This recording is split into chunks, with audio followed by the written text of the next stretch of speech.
నీవు కొన్ని పొరపాట్లు చేస్తున్నా, ఇబ్బందుల్లో ఉన్నా నిన్ను స్వస్థపరిచి, స్థిరపరిచి, ఆశీర్వదించి తీరతాడు. హల్లెలూయా. అంటే ఈరోజు నువ్వే పరిస్థితిలో ఉన్నా సరే వాగ్దానము జీవితంలో నెరవేర్చి తీరుతాడు. హల్లెలూయా.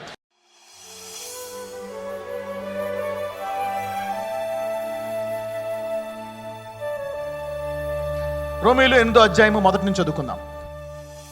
కాబట్టి ఇప్పుడు క్రీస్తు యేసునందున్న వారికి ఏ శిక్షా విధియు లేదు.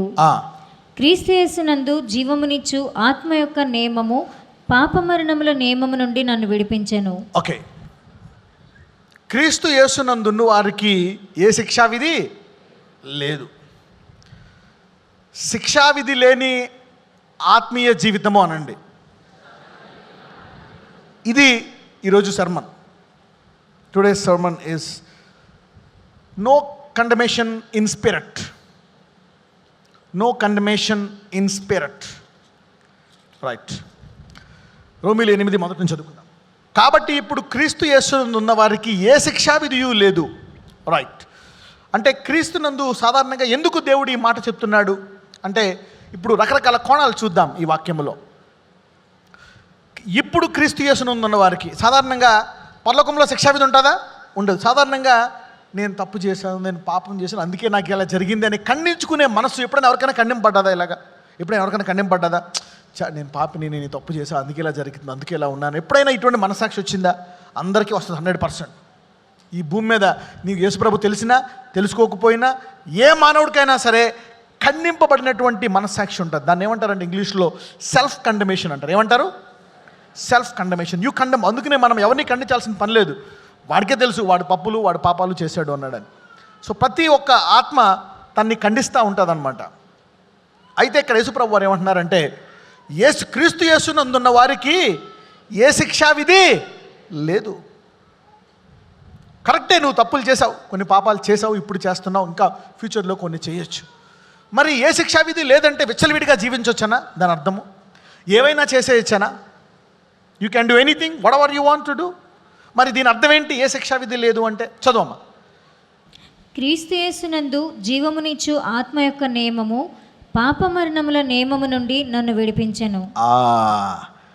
నువ్వు పాపం చేసావు కాబట్టి పాపము వల్ల వచ్చు జీతము అనే నియమము నుండి యేసయ్య ఏం చేశాడంట మనల్ని. కాబట్టి నువ్వేం విత్తునో అది కోసుకుంటావు అనేది వ్యాలిడ్ ఇందులో కాదు. It is not valid for you. ఎందుకు వ్యాలిడ్ కాదు? మరి అయితే ఏమన్నా చేసేయచ్చా? అది study. We are studying both multi dimensions. Okay, it deeper way. చదువు తర్వాత. క్రీస్తు యేసునందు జీవమిచ్చు ఆత్మ యొక్క నియమము పాపమరణముల నియమము నుండి నన్ను విడిపించెను. ఎట్లనగా ధర్మశాస్త్రము దేనిని చేయజాలకపోయెనో దానిని దేవుడు చేసెను. శరీరమును అనుసరింపక ఆత్మను అనుసరించియే నడుచుకొను మనయందు ధర్మశాస్త్ర సంబంధమైన నీతి నెరవేర్చబడాలని పాప పరిహార నిమిత్తము దేవుడు తన సొంత కుమారుని పాప శరీరాకారంలో పంపి ఆయన శరీరమందు పాపమునకు శిక్ష విధించెను. ఓకే, ఇక్కడ చూడండి, ఇప్పుడు ఇక్కడ చదువుకోవాలి. శరీరానుసారులు శరీర విషయముల మీద మనసుంతురు, ఆత్మానుసారులు ఆత్మ విషయముల మీద మనసు. ఇప్పుడు మీరు అందరూ ఎందుకు వచ్చారు ఈరోజు సంఘానికి? ఇంట్లో కూర్చొని హాయిగా ఫ్యాన్ కింద, అవునా, చల్ల నీళ్ళు తాగకుండా కూర్చోవచ్చు కదా. కానీ ఈ వాక్యము వినడానికి మీరు వచ్చారంటే మీరు అందరూ శరీరానుసారులా ఆత్మానుసారులా? ఆత్మానుసారులు. అవునా? నేను కూడా వెళ్ళి ఉద్యోగం చేసుకోవచ్చు కదా, హాయిగా డబ్బులు సంపాదించుకోవచ్చు. అవునా? మీరు నాకు కానుకలు ఇవ్వడం ఏంది అంటే, మనందరం నేను వాక్యం చెప్తుంటే మీరు కానుకలు ఇస్తుంటే మీరు ఎవరికి ఇస్తున్నట్ట? కానుకలు దేవునికి ఇస్తున్నట్టు. అంటే మీరు అది ఆత్మలోకి విత్తుతున్నారా లేదా? ఎస్. అంటే ఆత్మ అనేది ఉంది, దానికి మీరు డబ్బులు ఇస్తున్నారు అంటే ఇదే జీవితము, ఆత్మీయ జీవితము. అందుకనే చెప్తున్నాడు అనమాట ఇక్కడ. పాప శరీరము నిమిత్తము దేవుడు తన సొంత కుమారుని పాప శరీరాకారంలో పంపి ఆయన శరీరమందు పాపమునకు శిక్ష విధించెను. శరీరానుసారులు శరీర విషయముల మీద మనసుంతురు, ఆత్మానుసారులు ఆత్మ విషయముల మీద మనసునుంతురు. శరీరానుసారమైన మనస్సు ఏంటంట? మరణము. ఆత్మానుసారమైన మనస్సు జీవమును సమాధానమును ఉన్నది. ఏలయనగా శరీరానుసారమైన మనస్సు దేవునికి విరోధమై ఉన్నది, ఇది దేవుని ధర్మశాస్త్రమునకు లోబడదు, ఏమాత్రమును లోబడనేరదు. చూడండి, మన శరీరం లోబడుతుందో? లోబడదు. అందుకనే దేవుడు ఏదైతే మన శరీరము చేయలేకపోయిందో ఆయన దేని ద్వారా చేశాడు? తన శరీరాన్ని మనకిచ్చి ఆ వచ్చిన రక్తముతో మనలోకి ఎవరిని పంపించాడు? పరిశుద్ధాత్మను పంపించి, ధర్మశాస్త్రము చేయలేనిది దేని ద్వారా చేశాడు? పరిశుద్ధాత్మ చేశాడు. కాబట్టి this ministry is nothing but the ministry of the Holy Spirit. అందరూ పరిశుద్ధాత్మ పరిచర్య అనండి. ఎస్, ఇప్పుడు మనం జీవించే పరిచర్య పేరేంటో తెలుసా? పరిశుద్ధాత్మ పరిచర్య. అందరూ పరిశుద్ధాత్మ పరిచర్య అనండి. Every ministry is the ministry of the Holy Spirit. Without the Holy Spirit there is nothing. చూద్దాం, 8వ వచనం చదువుదాం. కాగా శరీర స్వభావము గలవారు దేవుని సంతోషపరచనేరరు. దేవుని ఆత్మ మీలో నివసించిన ఎడల మీరు ఆత్మ స్వభావము గలవారే కానీ శరీర స్వభావము గలవారు కారు. ఎవడైనను క్రీస్తు ఆత్మ లేనివాడైతే వాడు ఆయన వాడు కాడు. మరి క్రీస్తు ఆత్మ ఉన్న ఎంతమంది క్రీస్తు ఆత్మ మీలో ఉన్న పొరపాట్లు చేశారు? ఎంతమంది చేశారు? అందరం, నేను కూడా. We messed up. We made some mistakes having the Holy Spirit. మరి ఈ లెక్కన మరి దేవుడు ఎలా చూస్తాడు మనల్ని? పొరపాట్లు చేసినప్పుడు how God will see us. ఏ రీతిగా మనతో డీల్ చేస్తాడు, ఏ రీతిగా మనతో మాట్లాడతాడు, ఇదంతా మనం చూడాలి ఈరోజు. ఎవడైనాను క్రీస్తు ఆత్మ లేనివాడైతే వాడు ఆయన వాడు. క్రీస్తు ఆత్మ ఎవరిలో ఉంటుంది? ఎవరు యేసు దేవుడని నమ్ముతున్నారో వారందరిలో క్రీస్తు ఆత్మ ఉంటుందంట. ఎంతమంది నమ్ముతున్నారు ఇక్కడ యేసు దేవుడని? కాబట్టి మీ అందరిలో ఏముంది? క్రీస్తు యొక్క ఆత్మ ఉంది. రైట్. క్రీస్తు మీలో ఉన్న ఎడల మీ శరీరము పాప విషయమై మృతమైనది కానీ మీ ఆత్మ నీతి విషయమై జీవము కలిగి ఉన్నది. అంటే నీకు శరీరం ఉండి నువ్వు పడిపోతున్నా, పాపం చేసినా అది దేవుని దృష్టిలో అది చనిపోయినట్టే. నీవు యేసుని నమ్ముకుంటే నీ శరీరం చనిపోయినట్టు, నీ ఆత్మ జీవిస్తున్నట్టు. కానీ అప్పుడప్పుడు నీ శరీరం బతికినట్టు అనిపిస్తుంది నీకు, అవునా? కొన్ని పొరపాటు చేస్తావంటే అర్థం ఏంటి? అది శరీరానుసారమా ఆత్మానుసారమా? శరీరానుసారం. కోపం వచ్చేసింది, తిట్టేశావు, ఇంకో పని చేసావు, ఇంకోటి చేసావు. నెత్తి బాధ కొంతమంది నెత్తికేసి కొట్టుకుంటారు కోపం వస్తే, ఇతరులు కొట్టే బదులు.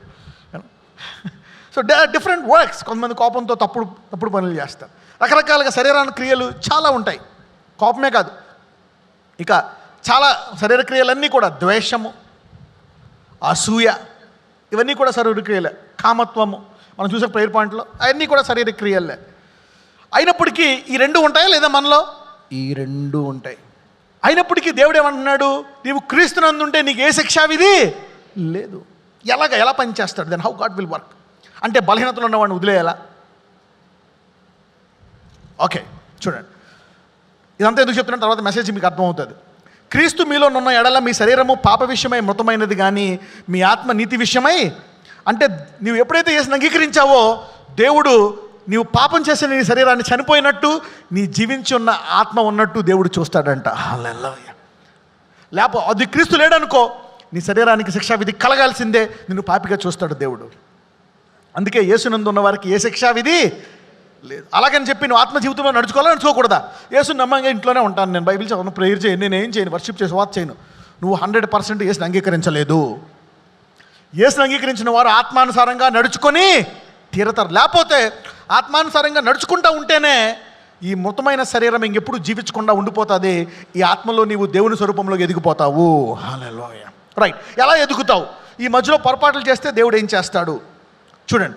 మృతుల్లో నుండి యేసును లేపిన వాని ఆత్మ, 11వ వచనము, మీలో నివసించిన ఎడల మృతుల్లో నుండి క్రీస్తు యేసును లేపిన వాడు చావునకు లోనైన మీ శరీరమును కూడా మీలో నివసించున్న తన ఆత్మ ద్వారా జీవింపచేయును. ఆల్రైట్. కాబట్టి సహోదరులారా, శరీరానుసారముగా ప్రవర్తించుటకు మన శరీరమునకు రుణస్థులము కాము. నువ్వు పడిపోయినప్పుడల్లా అనుకోవాలి, ఎందుకు వీడు నన్ను ప్రేరేపించి నా చేత తప్పులు చేస్తున్నాడని. నీకు ఆనందం రావాలా, కోపం రావాలా? కోపము రావాలా.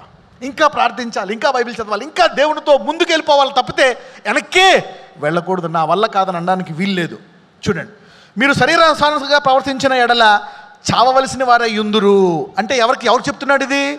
ఒక్కసారి ఆత్మ బతికింపబడి శరీరం చనిపోయినా నీవు శరీరానుసారంగా జీవితాంతం బతుకుతున్నావు అనుకో, ఇక నీవు చచ్చిన వానితో సమానం అంట. ఆత్మ జీవిస్తున్నా సరే, దేవుని ఆత్మ చేత ఎందరూ నడిపింపబడుదురో వారందరూ దేవుని కుమారులై ఉందురు. ఇక్కడ ఇద్దరిని అంటున్నాడు, కుమార్తెల్ని అంటున్నాడు, కుమారుల్ని అంటున్నాడు. God's family includes everyone, man and woman, both. God's family has both. Okay, ఎలా అనగా మరల భయపట్టకు మీకు దాస్యపాత్మను పొందలేదు కానీ దత్తపుత్రాత్మను పొందితిరి.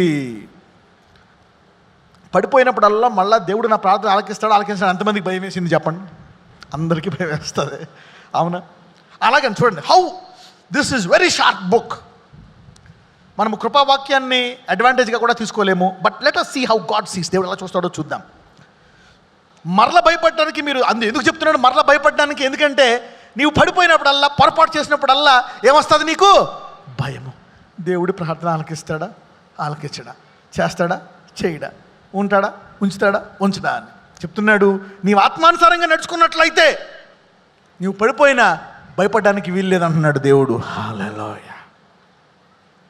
అలాగని మాటిమాటికి పడిపోవాలా? యోహానులో అంటాడు, మొన్న ఒకసారి యోహాను గురించి చెప్పాను కదా, యవనులు, అవునా, మీరు బలవంతులై ఉన్నారు, పడిపోకుండా ఉండటకు మీరేమై ఉన్నారు? బలవంతులై ఉన్నారు అంటాడు.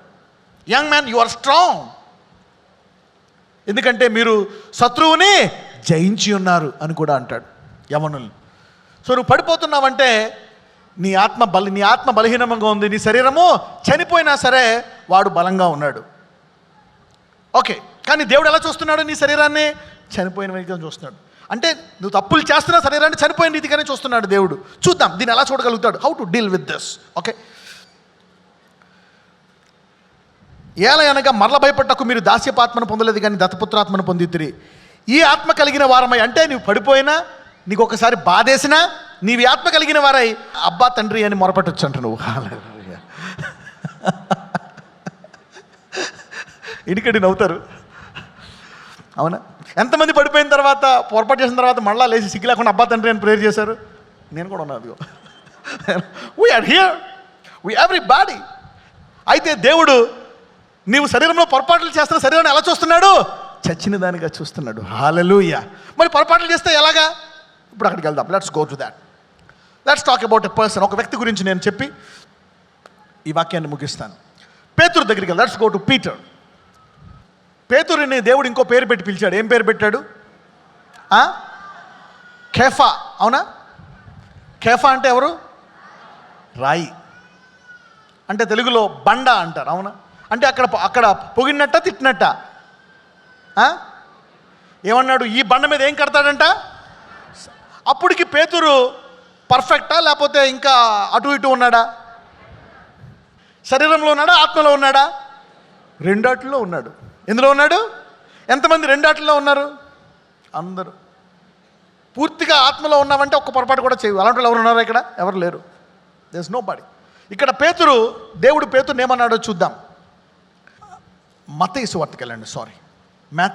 మత్తయి సువార్త 16:13 నుంచి చదువుకుందాం.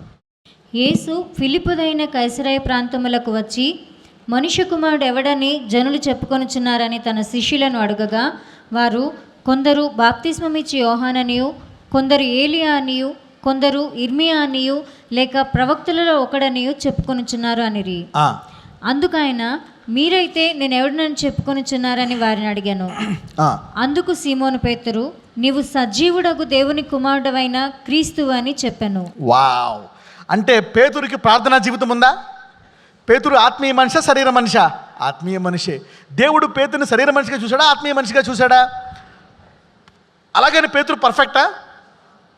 చూద్దాం, చదువమ్మా, చదువు, కంటిన్యూ. అందుకు యేసు, సీమోను బర్యోనా, నీవు ధన్యుడవు, పరలోకమందున్న నా తండ్రి ఈ సంగతి నీకు బయలుపరచనే కానీ నరులు నీకు బయలుపరచలేదు. అంటే పేతుడు పర్ఫెక్ట్ ఉన్నాడని ధన్యుడు అని చెప్పాడా, లేకపోతే పేతుడు పొరపాట్లు చేస్తాడని చెప్పి ధన్యుడని చెప్పాడా? 3 సార్లు తిరస్కరిస్తాడని, లేకపోతే యేసయ్యని కొన్నిసార్లు ఇబ్బంది పెడతాడని చూసి ధన్యుడు అన్నాడా? ఎలా చూసి దేవుడు ధన్యుడు అన్నాడు? దేవుడు సర్వంతర్యామ కదా, ఆయన అన్నీ చూస్తాడు, భవిష్యత్ కాలము కూడా. మరి ఏ రీతిగా చూసి ఆయన ధన్యుడు అన్నాడు? చదువు, ఏమన్నాడు పేతురుని చూసి? సీమోను బర్యోనా, నీవు ధన్యుడవు, పరలోకమందున్న నా తండ్రి ఈ సంగతి నీకు బయలుపరచనే కానీ నరులు నీకు బయలుపరచలేదు. మరియు నీవు పేతురువు, ఈ బండ మీద నా సంఘమును కట్టుదును. మరియు నువ్వు పేతురువు దేని మీద అంట? ఈ బండ మీద. సో పేతురుని దేంతో పోలుస్తున్నాడు? ఈ బండ మీద నా సంఘమును కట్టుదును. అంటే పేతురుని దేంతో పోలుస్తున్నాడు? పునాది. పునాది రాయి ఎవరు? మూలరాయి ఎవరు? యేసయ్యే. అయితే దాని మీద వేయబడిన మొదటి పునాది రాయిని ఎవరితో పోలుస్తున్నాడు? పేతురుతో పోలుస్తున్నాడు. వాయ్? పేతురు పర్ఫెక్టా? కాదు. అలాగే ఈరోజు నీకు ఎన్ని బలహీనతలున్నా, ఈరోజు నీవు ఆత్మానుసారమైన మనిషివైతే దేవుడు నిన్ను కూడా ధన్యుడు అంటున్నాడు. God is still calling you. Blessed are you Simon Barjona. Did you see that? How God sees blessings, not as man sees. మనిషి ఈరోజు చూస్తే గుడ్ అంటాడు, రేపు పొద్దున్న తప్పు చేస్తే బ్యాడ్ అంటాడు మనిషి. అవును, అందరూ కూడా ఎలా చూస్తారు? ఆహా, పర్ఫెక్ట్గా ఉండాలనుకుంటారు. ఎవరైనా క్రైస్తవుల గురించి పర్ఫెక్ట్గా ఉండాలనుకుంటారు. కానీ దేవుడు అలా చూడలే. దేవుడు బ్లెస్డ్ అన్న తర్వాత ఎలా చూస్తున్నాడో చూద్దాం. నీవు ధన్యుడవు. చూడండి, నీవు పేతురువు, ఈ బండ మీద నా సంఘమును కట్టుదును, పాతాళ లోక ద్వారములు దాని ఎదుట నిలువనేరవని నేను నీతో చెప్పుచున్నాను. పేతురు మీద సంఘాన్ని కడతాడంట. సరే, ఆ మాట ఒక్కటి అలా మళ్ళీ వద్దాం, అక్కడికి వద్దాం. ఎక్కడ చదవమ్మా? 18 వరకు చదివాను. ఇది కూడా చదివే, 19 కూడా చదివే. పరలోక రాజ్యముకు తాళపు చెవులు నీకు ఇచ్చేదను. నీవు భూలోకమందు దేని బంధించుదువో అది పరలోకమందును బంధింపబడును, భూలోకమందు దేని విప్పుదువో అది పరలోకమందును విప్పబడునని అతనితో చెప్పాను. అంటే భవిష్యత్తులో పేతురు కొన్ని పొరపాట్లు చేస్తాడని యేసయ్యకి తెలుసా తెలీదా? ఓకే, చూద్దాం ఇప్పుడు పేతురు యొక్క కొన్ని బలహీనతలు మనం చూద్దాం. మార్కు సువార్త 8వ అధ్యాయం. ఏహంగా దేవుడు ఏం చేశాడు? నీ మీద సంఘాన్ని కట్టేస్తానని ఇంకోటి ఇచ్చాడు. ఏమి ఇచ్చాడంట? పరలోకపు తాళపు చెవులు కూడా ఇచ్చేశాడంట. ఎవరైనా నీ భర్త భవిష్యత్తులో నీకు డైవర్స్ ఇస్తాడని తెలిసి తాళి కడతారా? సపోజ్ ఒక ప్రవక్త ప్రొఫెసీ చెప్పాడు, వీడి మధ్యలో నేను వదిలేస్తాడమ్మా 1 సంవత్సరం, ఆ తర్వాత మళ్ళీ వస్తాడో లేదో తెలియదు, కానీ నువ్వు ప్రార్థన చేసుకోవాలా. సంవత్సరం మటుకు గ్యాప్ ఉంటుందంటే కడతావా? కట్టవు, చేసుకో. మరి ఇక్కడ పేతురు పరిస్థితి 3 సార్లు తిరస్కరించడా? అది కూడా చూద్దాం, ఎలా తిరస్కరిస్తాడో కూడా చూద్దాం. 8వ అధ్యాయము 31 నుంచి 33 చదువుదాం. మార్కు సువార్త 8వ అధ్యాయము 31 నుంచి 33. Mark chapter 8 verse 31 to 33. మరియు మనుష్య కుమారుడు అనేక హింసలు పొంది పెద్దల చేతను ప్రధాన యాజకుల చేతను శాస్త్రుల చేతను ఉపేక్షింపబడి చంపబడి 3 దినములైన తరువాత లేచుట అగత్యమని ఆయన వారికి బోధింపనారంభించెను. ఎవరికి? శిష్యులకు చెప్తున్నాడు అనమాట. అరే బాబు, ఇంతకాలం మీరు ఉన్నారు, కానీ నేను హింసింపబడి నేను చనిపోవాలా, తర్వాత లేస్తానని చెప్పాడు. చదువమ్మా. ఆయన ఈ మాట బహిరంగముగా చెప్పాను. పేతురు ఆయన చేయి పట్టుకొని ఏం చేశాడంట? పేతురు వెంటనే, ఏంటిది, నేను అన్ని వదిలేసి వెంబడేసి ఇంత ప్రేమిస్తుంటే ఈయన తాళపు చెవులు అన్నీ ఇస్తానని ఏమన్నాడు? వెళ్ళిపోతానంట. డేట్ అని చేయి పట్టుకుని ఏమన్నాడంట చూడండి. పేతురు ఆయన చేయి పట్టుకొని ఆయనను గద్దింపసాగాను. ఏం చేస్తానంట? యేసయ్యని ఏం చేస్తానంట? చేయి పట్టుకొని, యేసయ్య చేయి పట్టుకొని గద్దిస్తున్నాడంట. ఆహాహాహాహా. ఎవరెవరిని గద్దిస్తున్నారు? అంటే పరలోక తాళపు చెవులు నీకు ఇస్తే గద్దిచ్చేస్తావా? నేను సంఘానికి పునరుగా చేస్తే గద్దిచ్చేస్తావా? ఏమని గద్దిస్తున్నాడంట? చదవండి. అందుకైన తన శిష్యుల వైపు తిరిగి వారిని చూచి, సాతానా, నా వెనుకకు పొమ్ము, నీవు మనుషుల సంగతులను మనస్కరించుచున్నావు. కానీ పేతురుని చూసి ఏమన్నాడు? అంటే పేతురు ఒకసారేమో దేవుడు నీవు రక్త శరీరములు నీకు బయలుపరచలేదు, కానీ ఎవరు బయలుపరిచారంట? తండ్రి. అంటే పేతురులో ఆత్మ ఉంది, ఇంకోటి ఏముంది? రక్త మాంసము ఉంది. ఇక్కడ ఏం పని చేస్తుంది యేసయ్య దగ్గర ఇప్పుడు? శరీరం యొక్క పేతురు యొక్క ఆత్మ రక్త మాంసమా? రక్త మాంసం పనిచేస్తుంది. అంటే రక్త మాంసంలోకి ఎవరు దూరారు? కాబట్టి యేసయ్య పేతురులో ఎవరిని చూశాడు అక్కడ? మరి దానికి ముందు ఏమన్నాడు పేతురుని? ధన్యుడవు. ఏ తాళం ఇచ్చాడు? మొత్తం చేతిలో తర్వాత టెస్ట్ పాస్ అయిపోతానంటే ముందే ఇచ్చేశాడా? కానీ మధ్యలో ఏమంటున్నాడు? ఇచ్చేసిన తర్వాత ఏమంటున్నాడు? సాతానా, నా వెనక్కి. ఓ పేతురు, నువ్వు ఎలాగంటావా? నా చేపట్టుకుని గద్దెత్తావా? ఈ తాళమి బండ లేదు, ఏమి లేదు, నువ్వు బండ కాదు, ఇసుక కూడా కాదు, పో అన్నాడు. అన్నాడా? కాంపౌండ్ వాళ్ళ దగ్గర నువ్వు ఉన్న గులకరాయి కూడా కాదు, పో పేతురు అన్నాడా? అనలే. ఒకసారి దేవుడు ఆశీర్వదించిన తర్వాత మళ్ళీ వెనక్కి తీసుకోడు. దాన్ని నెరవేర్చుకున్నటకు సామర్థ్యము కలిగిన వాడు మన దేవుడు. మరి పేతురు బలహీనత ఎలాగా? మొదటి బలహీనత ఇది. ఇంకా ఉన్నాయి, చెప్తాను మీకు తర్వాత. How God is going to see a person. అంటే ఆత్మానుసారంగా నడుచుకుంటున్నాడు, కానీ శరీరం అప్పుడప్పుడు కొన్ని పొరపాట్లు చేస్తుంది శరీరంలో. అంటే ఏహంగా యేసయ్య చేయి పట్టుకొని ఏం చేస్తున్నాడు? ఆయన ఎవరు? సర్వోన్నతుడైన దేవుని కుమారుడు క్రీస్తు అన్నవాడు ఇప్పుడు ఏం చేస్తున్నాడు? చేపట్టుకొని చుప్ అలా అనక, no no you cannot go, నువ్వు వెళ్ళడానికి వీలేదు, కూర్చో, అలా మాట్లాడక అంటున్నాడు. ఎవరిని? అలా మాట్లాడకయ్యా, తప్పు, నువ్వు నాతోటే ఉండాలా, నువ్వు దేవుని కుమారుడు, నువ్వు చనిపోవడానికి వీల్లేదు, అలాంటి మాటలు మాట్లాడక. చూడండి, అప్పుడప్పుడు మీరు అంటూ ఉంటారు, మీ పిల్లలు ఆయన కొట్టేస్తా, ఆయన ఇలా చేస్తా, అది పగల కొట్టేస్తా, తప్పు అలా అనకూడదు అంటావా లేదా? అలాగ అన్నాడు అనమాట. అంటే చిన్నపిల్లలు లాగా వేసి ఏం చూస్తున్నాడు. అంటే ఇంతకుముందు ఆత్మ, ఇప్పుడు శరీరం. పైగా మాట్లాడడం కూడా కాదంటే అక్కడ ఏమనుంది? గద్దింపు. He was rebuking Jesus. Hey man, okay. కానీ దేవుడు తర్వాత ఇస్తానంటే ముందే ఇచ్చేశాడా? ఎవరైనా ఎప్పుడైనా డబ్బులు ముందే ఇచ్చేశారా? ఇల్లు ఇవ్వకుండా? నో. ఒకసారి ఇచ్చేస్తాం మనం. Some times we give. ఇచ్చి మోసపోయి ఉంటాం చాలామంది. ఎవరైనా మోసపోయేలా ముందు ఇచ్చేసి. ఇంకొక విషయం చూసుకుందాం. లూకాసు వార్త 22వ అధ్యాయానికి వెళ్దాం, 31 నుంచి 34. సీమోను, సీమోను, ఇదిగో సాతాను మిమ్మను పట్టి గోధుమల వల్లే జల్లించుటకు మిమ్మను కోరుకొనెను, కానీ మీ నమ్మిక తప్పిపోకుండానట్లు నేను నీ కొరకు వేడుకొంటిని. నీ మనసు తిరిగిన తర్వాత నీ సహోదరులను స్థిరపరచుమని చెప్పాను. ఏమంటున్నాడు? మళ్ళీ చదవమ్మా. సీమోను, సీమోను. సీమోను, సీమోను అంటే ఎవరు? కేఫా అంటే ఎవరు? బండ అంటే? రైట్. ఇదిగో సాతాను మిమ్మను పట్టి గోధుమల వల్లే జల్లించుటకు మిమ్మను కోరుకొనెను. సాతానుడు ఏం చేశాడంట? గోధుమలు జల్లించడానికి కోరుకున్నాడంట.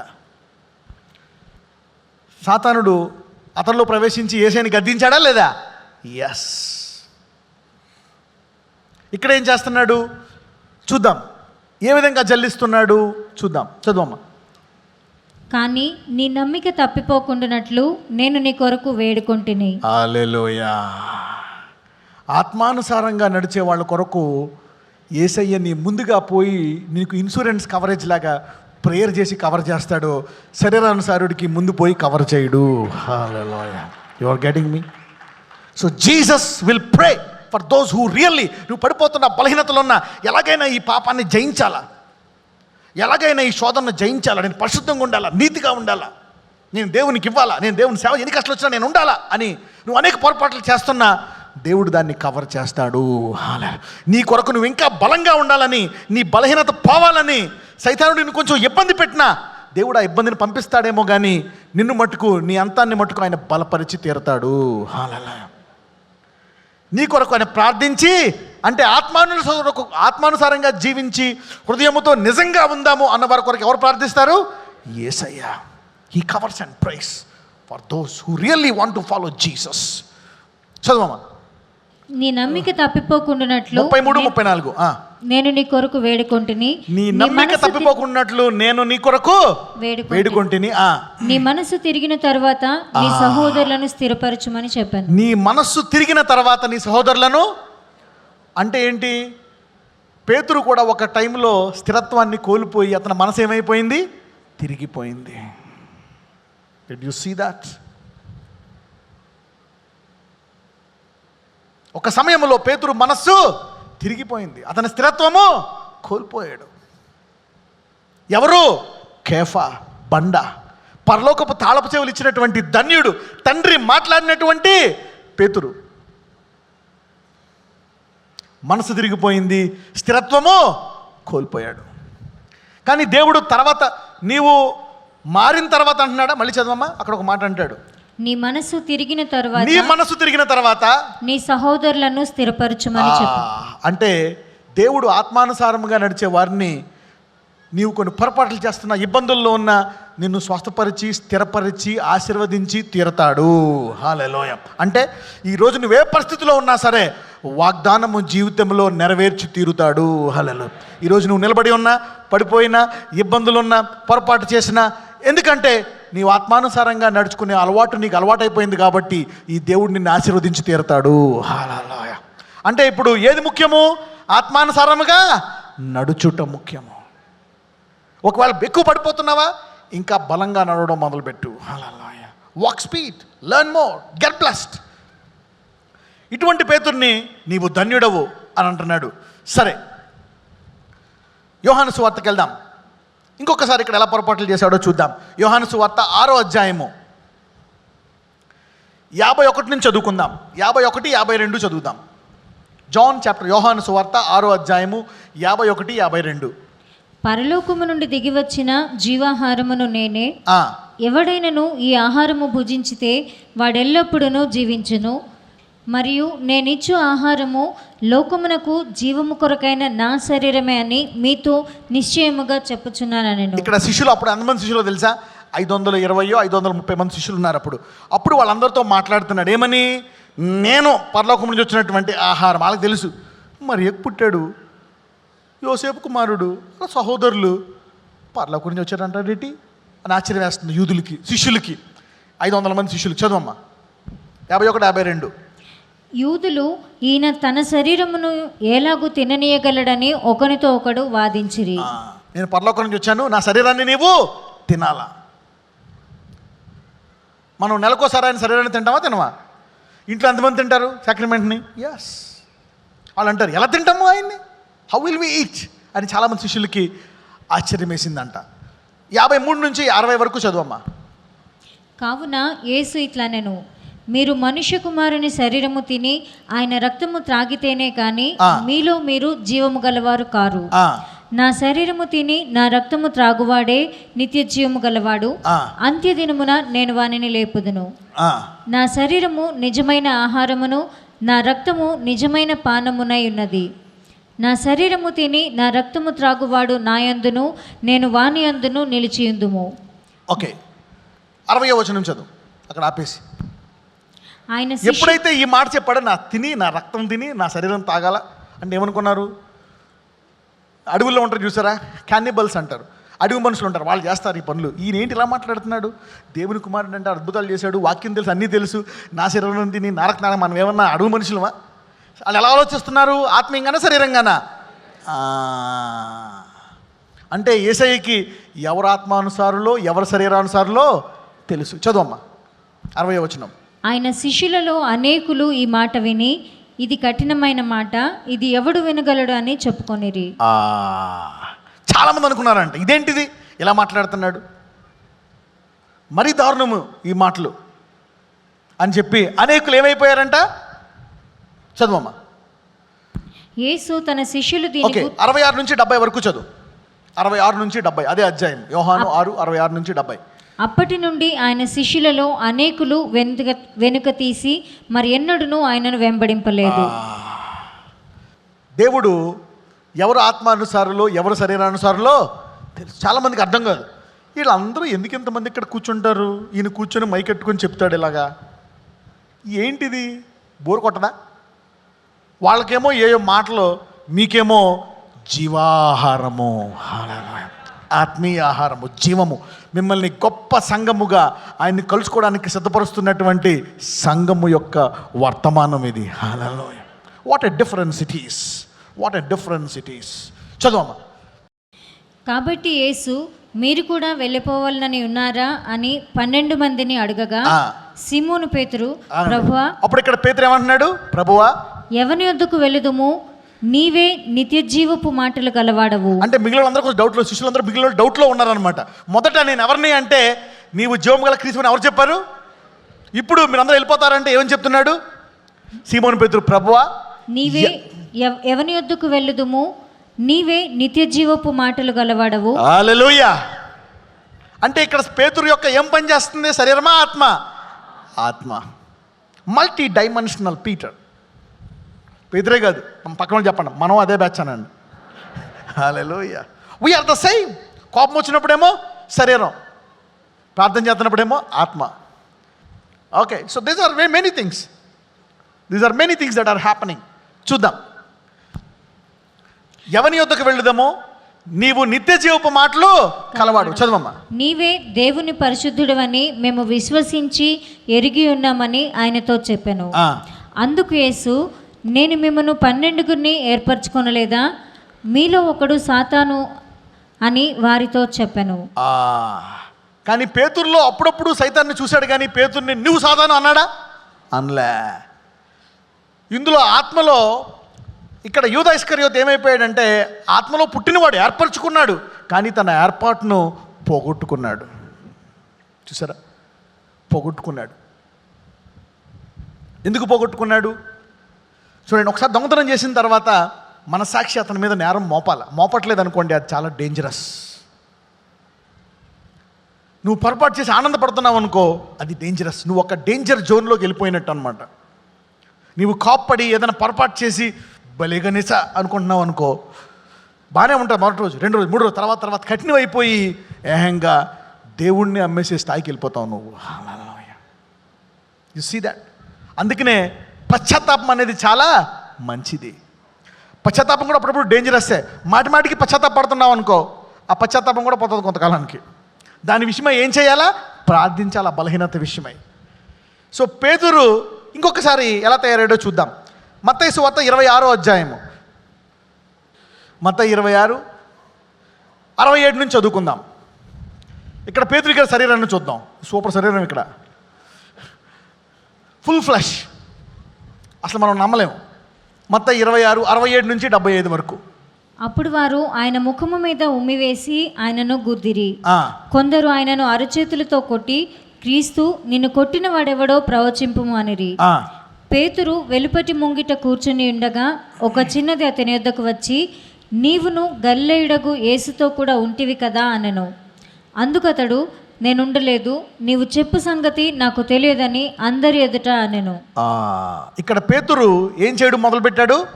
తిరస్కరించడం. ఎందుకు తిరస్కరించడం మొదలుపెట్టాడు? ఒకసారి లూకా 22లోకి వెళ్ళమ్మా. ఇక్కడ అలాగ ఉంచండి, మళ్ళీ ఇక్కడికి వద్దాం. లూకా 22, 31 నుంచి చదువు, 34 వరకు చదువు, 33, 34 చదువు.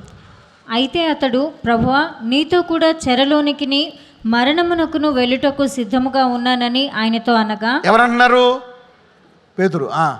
ఆయన, పేతురు, నీవు నన్నెరుగనని ముమ్మారు చెప్పు వరకు నేడు కోడి కూయదని నీతో చెప్పుచున్నానెను. అంటే పేతురు ముమ్మారు తిరస్కరిస్తానని యేసుకి ముందే తెలుసా? తెలుసుండి తాళపు చెవులు ఇచ్చాడా? తెలియక ఇచ్చాడా? తెలుసుండి ధన్యుడు అన్నాడా? తెలియక ధన్యుడు అన్నాడా? తెలుసుండి నీవు బండ అన్నాడా? తెలియక బండ అన్నాడా? కాబట్టి నీ పొరపాట్ల విషయమై నీకు ఖండింపబడ్డానికి వీల్లేదు. Hallelujah. You are giving me now. There is no కండమేషన్.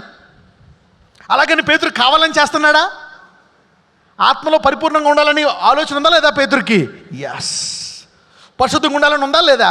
యేసుప్రభువుని తిరస్కరించకుండా ఉండాలి, ఆయన నమ్మాలనే ఆశ ఉందా లేదా? ఉంది. తిరస్కరించాలనే మనస్సు ఉందా? లేదు. ఎంతమందికి అర్థమవుతుంది నేను చెప్పేది? You are getting me now. ఎందుకు ఈ వాక్యం చెప్తున్నానంటే, ఈరోజు మీరు వెనక్కి తిరగకుండా ముందుకు వెళ్ళిపోవడం కోసం. So that you can go front and take over your promise that God has distant for you. Okay, ఇక్కడ వచ్చాయి 26కి వచ్చాయి. 26 మత్తయి 26 చదవమ్మా.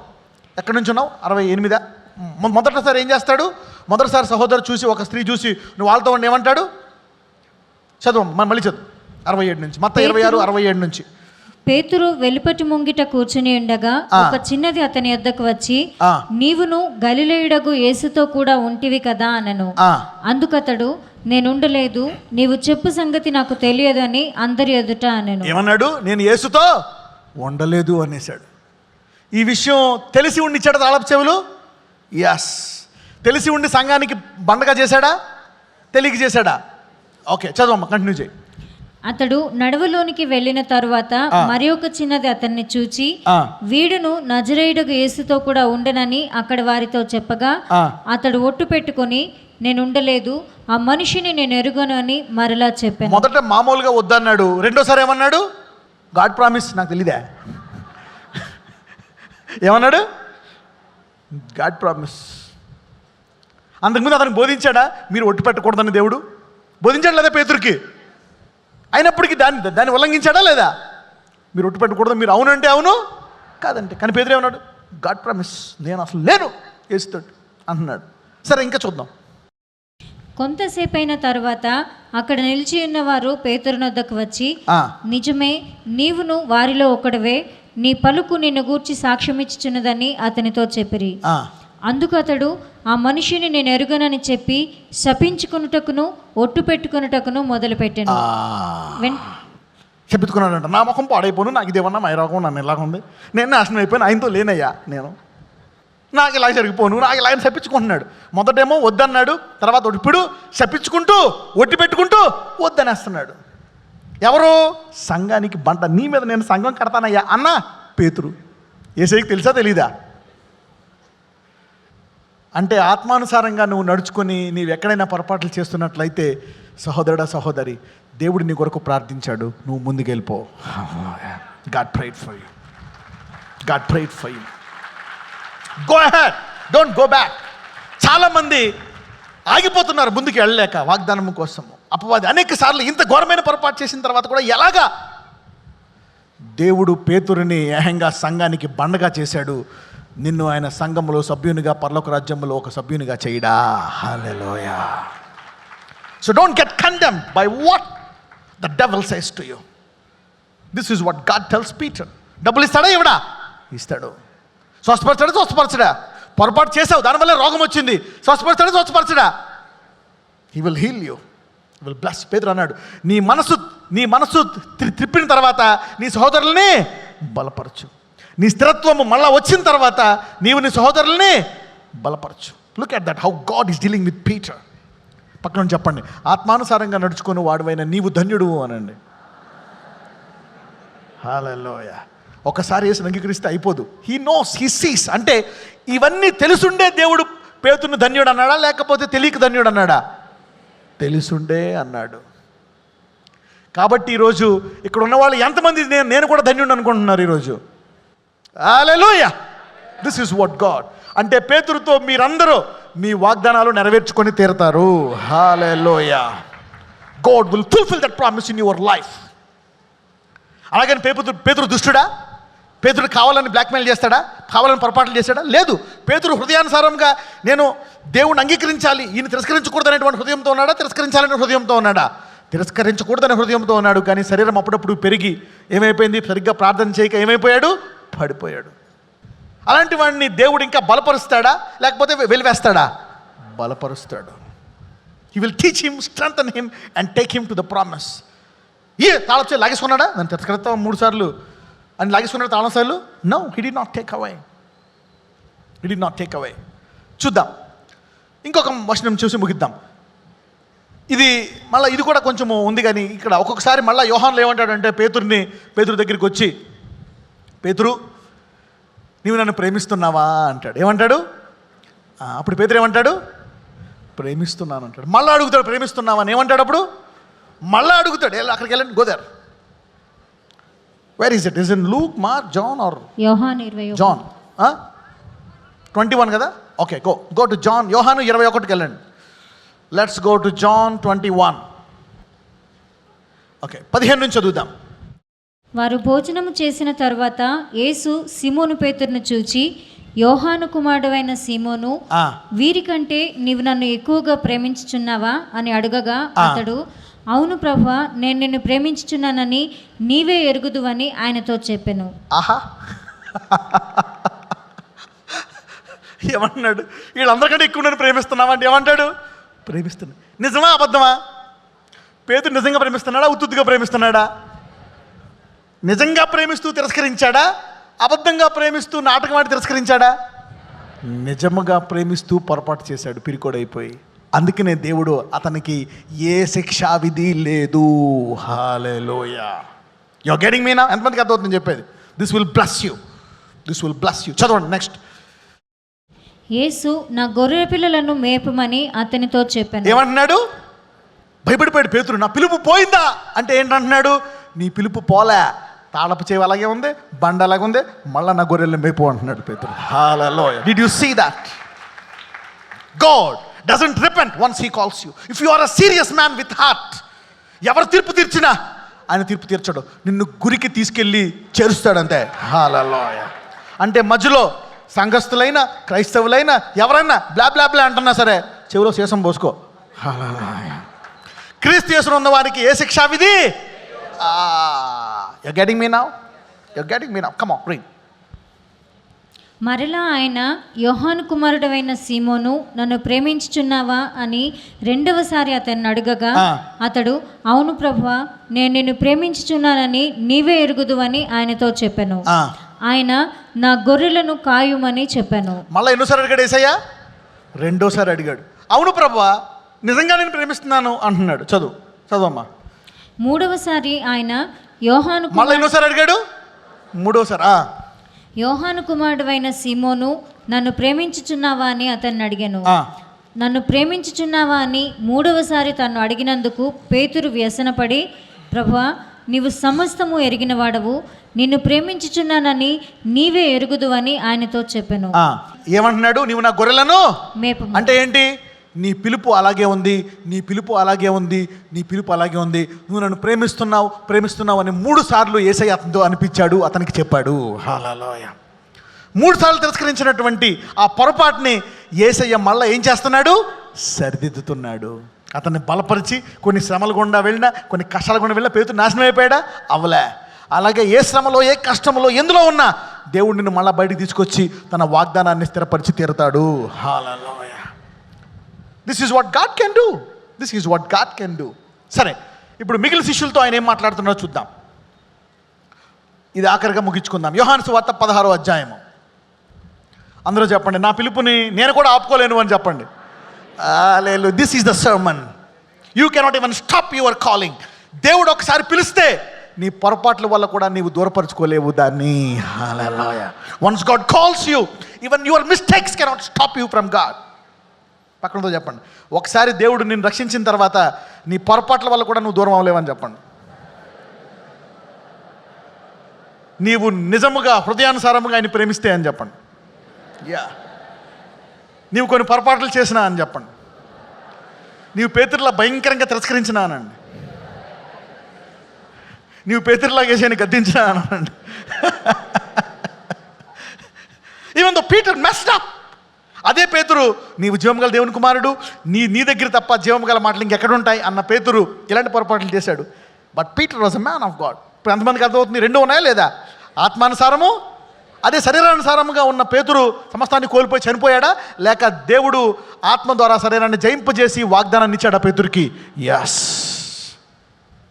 చదువు యోహాను 16వ అధ్యాయము మొదటి 3 వచనాలు చదువుకుందాం. See how God is dealing. ఇక్కడ శిష్యులందరితో మాట్లాడుతున్నాడు. ఇక్కడ చూద్దాం ఏ రీతిగా మాట్లాడుతున్నాడో చూద్దాం. John chapter 16 verse 1 to 3. మొదటి 3 వచనాలు. యోహాను 16వ అధ్యాయము మొదటి 3 వచనాలు. మీరు అభ్యంతర పడకుండా వలనని ఈ మాటలు మీతో చెప్పుచున్నాను. చూడండి, దీస్ ఆర్, అందరూ కృప అనండి. యేసు ప్రభు వారు సంపూర్ణ కృపామయుడా. He is a man full of grace. If you are a serious man, నీవు నిజంగా దేవుని ప్రేమిస్తున్నావా, God is also a serious man. నీవెన్ని పొరపాట్లు చేస్తున్నా, పడిపోతున్నా, దేవుడు నువ్వు నిజంగా దేవుని ప్రేమిస్తే ఆయన కూడా నిజంగా నేను ప్రేమిస్తాడు. చూద్దాం ఇక్కడ శిష్యులతో ఏమంటున్నాడో తెలుసా ఈ మాటలో? చదవమ్మా. మీరు అభ్యంతర పడకుండా వలెనని ఈ మాటలు మీతో చెప్పుచున్నాను. This is too much. ఇలాగా ఎవరితో మాట్లాడడం చూడలేదు నేను బైబిల్లో. నేను ఇలాగ శిష్యులకు ముందు ఒకే ఒక వ్యక్తితో మాట్లాడడం చూశాను నేను, దావీదుతో. కీర్తన 89లో ఉంటుంది అనమాట. అది ఇప్పుడు టైం లేదు, టైం ఉంటే దానికి వెళ్దాం. ఇక్కడ శిష్యులతో ఎలా మాట్లాడుతున్నాడో చూద్దాం. మీరు అభ్యంతర పడకుండా వలనని ఈ మాటలు మీతో. మనం ఏమంటాము? నువ్వు జాగ్రత్తగా ఉండి అన్నీ బాగుంటేనే ఈ పని ఇస్తా, లేకపోతే ఈ పని నీకు ఇవ్వను అంటావు. కానీ యేసయ్య ఎలా మాట్లాడుతున్నాడు? మీరు అభ్యంతర పడకుండా వలనని ఈ మాటలు మీతో చెప్తున్నాను. చదవండి. వారు మిమ్మల్ని సమాజ మందిరములలో నుండి వెలివేయుదురు, మిమ్మల్ని చంపు ప్రతివాడును తాను దేవునికి సేవ చేయుచున్నానని అనుకుని కాలము వచ్చుచున్నది. వారు తండ్రిని నన్నును తెలుసుకొనలేదు కనుక ఇలాగు చేయుదురు. అంటే నీకే కష్టాలు వస్తాయో, జనాల వల్ల ఏ కష్టాలు వస్తాయో అప్పుడు నేను మిమ్మల్ని వదిలేసాను అనుకోవద్దు. ముందే చెప్తున్నాను, ఆ కష్టాలు మీకు వస్తాయి, అప్పుడు కూడా నేను మీకు తోడుగా ఉంటాను. ఇప్పుడు నువ్వు దేని గుండా వెళ్తున్నా ఈ దేవుడు నీకు తోడుగా ఉన్నాడు. అభ్యంతర పడిపోక, నేను చనిపోతానేమో, నా పని అయిపోతుందేమో, ఈ రోగం, ఈ క్యాన్సర్ అనేకులను చంపేసిందేమో, నిన్ను చంపదో. హల్లెలూయా. ఎందుకు? ఈ అప్పుల్లో అనేకులు ఆత్మహత్య చచ్చిపోయారేమో, నువ్వు చావో, నీ అప్పు తీరుస్తాడు దేవుడు. హల్లెలూయా. అందరినీ వదిలేశాడేమో, అవును అందరి కుటుంబాలు నాశనం అయిపోయాయేమో. ఈ సమస్యలోంచి నీ కుటుంబం నాశనం అవ్వదు. లోకంలో 100 మంది చనిపోయారండి, నువ్వు చావు, వాళ్ళు అభ్యంతర పడతారు, వాళ్ళు నాశనం అయిపోవచ్చు, కానీ దేవుడు చెప్తున్నాడు నువ్వు అభ్యంతర పడ్డానికి వీలు లేదు అంటున్నాడు దేవుడు. హల్లెలూయా. అంటే లోకములో ఉన్నవాని శ్రమ వేరు, క్రీస్తులో ఉన్నవాని శ్రమ వేరు. Hallelujah. You getting me now? అందరూ చెప్పండి, నేను వేరు, లోకంలో ఉన్నవారు వేరు అనండి. నా కష్టాలు వేరు, లోకంలో ఉన్నవారి కష్టాలు వేరు. నా రోగాలు వేరు, లోకంలో ఉన్నవారి రోగాలు వేరు. నా బాధలు వేరు, లోకంలో ఉన్నవారి బాధలు వేరు. వాళ్ళ బాధల్లో వాళ్ళు బులిగిపోతారు, నీ బాధల్లో నువ్వు మొలగవు. ఇలాంటి విషయాలు దేవుడు ఏం చెప్తున్నాడు, నువ్వు అభ్యంతర పడకుండా ఉండవాలని. సరే, లెట్ us see now. ఇదే అధ్యాయంలో 32 నుంచి 33 వరకు చదువు ముగిద్దాం. 32 నుంచి 33. ఇదిగో మీలో ప్రతివాడును ఎవని ఇంటికి వాడు చెదిరిపోయి నన్ను ఒంటరిగా విడిచిపెట్టు గడియ వచ్చే ఉన్నది. అయితే తండ్రి నాతో ఉన్నాడు గనుక నేను ఒంటరిగా లేను. సాధారణంగా ఈ మాట అంటే వాళ్ళని పొగిడినట్ట, తిట్టినట్ట? ఇదిగో మీలో ప్రతివాడును ఎవని ఇంటికి వాడిని చెదిరిపోవుదును. ఎప్పుడు? యేసయ్యని ఎప్పుడైతే పీలాతో పట్టుకొని సిలువేయడానికి తీసుకెళ్ళిపోయారో అప్పుడు శిష్యులందరూ ఏమైపోయారు? ఆయన విడిచిపెట్టి పారిపోయారు. ఎంతమంది కలిసి వచనము? Everybody knows this. యేసయ్య ముందుగా 3.5 సంవత్సరాలు ఆయనతో కలిసి ఉన్న తర్వాత ఆయన పట్టుకొని సిలువ వేస్తున్నప్పుడు ఏమైపోయారు? వీళ్ళందరూ పారిపోయారు. యోహాను పారిపోయాడు, అతను ప్రేమించిన యోహాను, పేతురు, ఎవ్రీబడి ర్యాన్ అవే. ఇదిగో మీలో ప్రతివాడు ఎవరి ఇంటికి వాడు చెదిరిపోయి నన్ను ఒంటరిగా విడిచిపెట్టి గడియ వచ్చే ఉన్నది. అంటే యేసు ప్రభు వారు వాళ్ళని ఖండిస్తున్నాడా? ఈ వచనం చూస్తే వాళ్ళని ఖండిస్తున్నట్టుందా లేక ఆదరిస్తున్నట్టుందా? ఖండిస్తున్నట్టుందా, అవునా కదా? Yeah, it seems that he's condemning them. ఆ తర్వాత వచనం చూద్దాం, ఖండిస్తున్నాడో ఆదరిస్తున్నాడో చూద్దాం. చదువు తర్వాత. నా యందు మీకు సమాధానము కలుగునట్లు, నా యందు మీకు సమాధానము కలగవలనని ఈ మాటలు మీతో చెప్పుచున్నాను. అంటే ఏంటి? మీరు విడిచిపెట్టేస్తారు, అయినా పర్లేదు, నేను మిమ్మల్ని విడిచిపెట్టను, మళ్ళీ మిమ్మల్ని పోగేసి నేను బలపరుస్తాను అని దేవుడు వారు చేయబోయే పొరపాటును ముందుగానే కవర్ చేస్తున్నాడు దేవుడు. హల్లెలూయా. You see that. నువ్వేవే విషయమై పడిపోయావని అనుకోవచ్చు, దేవుడు ఆ పడిపోయిన దాని విషయమై నన్ను ఖండిస్తున్నాడు, నేను అది చేశాను, ఖండించట్లేదు. ఆయన ఈరోజు ఈ వాక్యము ద్వారా నిన్ను ఆదరిస్తున్నాడు. హల్లెలూయా. పక్కన చెప్పండి, నిన్ను ఖండించుకోక అని చెప్పండి. యా, అదేంటది? తిరస్కరిస్తే ఏం చేస్తున్నాడు ఆయన? ఎందుకు చెప్తున్నాడు? ముందుగానే చెప్తున్నాడు, మీరు ఎలాగే నన్ను విడిచిపెట్టేస్తారు. ఆయన ఎందుకు చెప్తున్నాను నేను? వెళ్ళండి ఒకసారి. దీస్ థింగ్స్ నా యందు మీకు సమాధానము కలుగునట్లు ఈ మాటలు మీతో, అంటే ఏంటి? మీరు నన్ను తిరస్కరించిన ఆ తర్వాత నేను మిమ్మల్ని బలపరిచి మళ్ళీ మిమ్మల్ని అంగీకరిస్తాను అని చెప్తున్నాడు దేవుడు. హల్లెలూయా. నా యందు మీకు సమాధానం కలిగినట్లు ఈ మాటలు మీతో చెప్పుచున్నాను.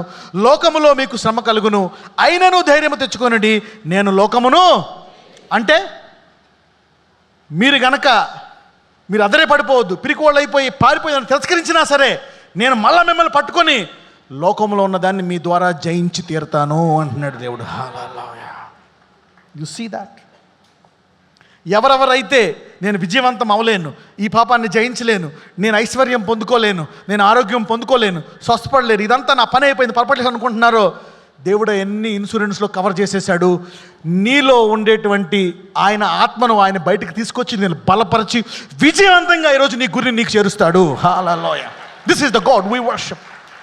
యేసుక్రీస్తును ఉన్న వారికి ఏ శిక్షా విధి లేదు. హల్లెలూయా. ఇప్పుడు ఎంతమందికి మీ స్వస్థత, మీ సమృద్ధి, మీ సమాధానము, మీ పరలోక రాజ్యానికి గురి తప్పకుండా వెళ్తారు ఈ రోజు నుంచి? yes, did you see that? ఆత్మానుసారంగా if you are going straight away, God will bless you and God will take care of you. ఇటువంటి కృపామయుడు మనలో ఉన్నాడు కాబట్టి ఈరోజు ఈ వాక్యం అంటున్నారంటే మీలో ఒక్కడు కూడా తప్పిపోవడం అసంభవం. Not one, it is impossible. ఎంతమందికి అర్థమైంది ఈ వాక్యం నిజంగా? ఇఫ్ యూ హెర్డ్ దిస్, ఎంతమందికి ఆదరణ వచ్చింది? ప్రార్థన ఆపేసావా? ప్రార్థన మొదలుపెట్టు. మళ్ళా పరిచర్య ఆపేసావా? మొదలుపెట్టు. పరీక్ష ఫెయిల్ అయిపోయావా? ఉద్యోగం పోయిందా? భర్త వదిలేశాడు, ఏదైనా జరగనే, యేసయ్య నువ్వే పడిపోయావా? అయినా పర్లేదు, యేసయ్య నిన్ను విడిచిపెట్టలేదు. నువ్వు గనక విశ్వాసంలో గట్టిగా పట్టుకుంటే, నువ్వెన్ని పొరపాట్లు చేసినా నీ హృదయంలో నిజంగా నడవాలనుకుంటే నిన్ను ఆయన లేవనెత్తి గమ్యం దాకా తీసుకెళ్ళి ఆయన నెరవేర్చుకుంటాడు. హల్లెలూయా. అంటే ఈ లోకములో ఉండేది ఏది కూడా నిన్ను అధిగమించదు. ఈరోజు నిన్ను అధిగమించిన మళ్ళా నీవు లేచి దాన్ని అధిగమించబోతున్నావు. హల్లెలూయా.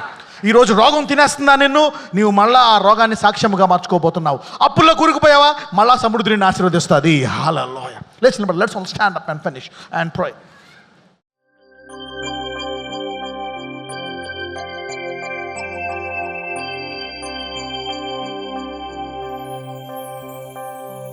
తిరిగి ఒక డెసిషన్ తీసుకుందాం. ప్రభువా, నేను వెనక్కి వెళ్ళిపోయాను అనుకున్నాను, నువ్వు నన్ను విడిచిపెట్టేసావు అనుకున్నాను, ఈ ప్రార్థన ఆలకించవేమో అనుకున్నాను, ఈ విషయంలో బలహీనుడు అయిపోయానేమో అనుకున్నాను, కానీ నీవు నన్ను విడిచిపెట్టలేదా? నా పొరపాట్లలో, నా ఇబ్బందుల్లో కూడా నువ్వు ఇంకా నాకు తోడుగా ఉన్నావా? నేను ఇన్ని పొరపాట్లు చేసినా ఇంకా నా తాళపు గుత్తి లాక్కోలేదా? ఇంకా నన్ను సంగమునకు బండగానే ఉన్నావా? ఇంకా గొర్రెల కాపరిగానే నన్ను చేస్తున్నావా?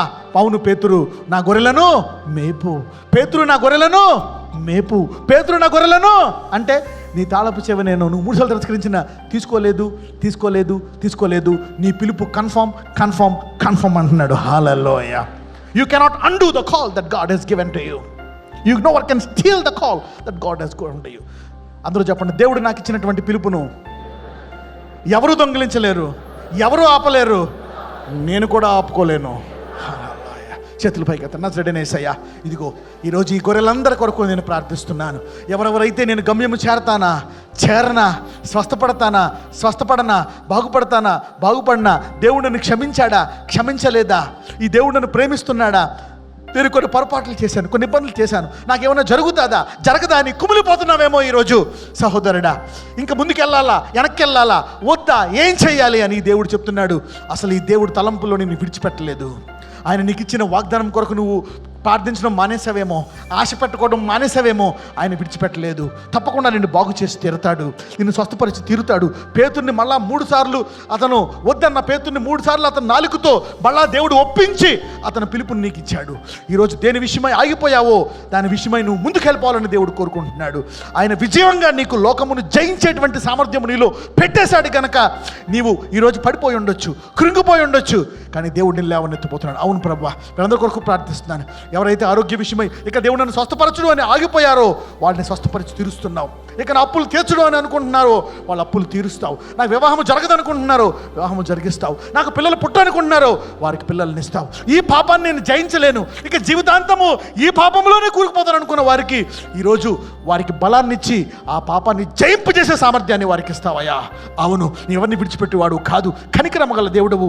ఎవరి పిలుపును నువ్వు విడిచిపెట్టలేదు, ముందుగానే వారి సమస్యలు చెప్పి వారిని ఆదరించావయ్యా. వారి పొరపాట్లు చెప్పి వారిని ఖండించలేదు, వారిని ఆదరించావయ్యా. వారి పొరపాట్లు, వారి ఇబ్బందులు, పేతురు పొరపాట్లు చెప్పి పేతుని ఖండించలేదు, ఆదరించావు. శిష్యులందరూ పొరపాట్లు చెప్పి వారిని ఖండించలేదు, ఆదరించావు. అలాగే ఈరోజు ఎవరెవరు ఎన్ని చేసినా వారు ఆత్మలో నిజముగా ముందుకెళ్ళిపోవాలని కోరుకుంటున్నారు కనుక వారెవ్వరినీ ఖండించకుండా వారందరినీ ఆదరించి గురిగా వారిని తీసుకెళ్ళిపోతున్నందుకు ఈ రోజు నుంచి అపవాది ఇల్లు వదిలి వెళ్ళిపోయి వారందరూ వారి గురికి వెళ్ళినట్లు నడిపించమని నజరేయుడైన యేసు మనం ప్రార్థిస్తున్నాము తండ్రి. ఆమేన్.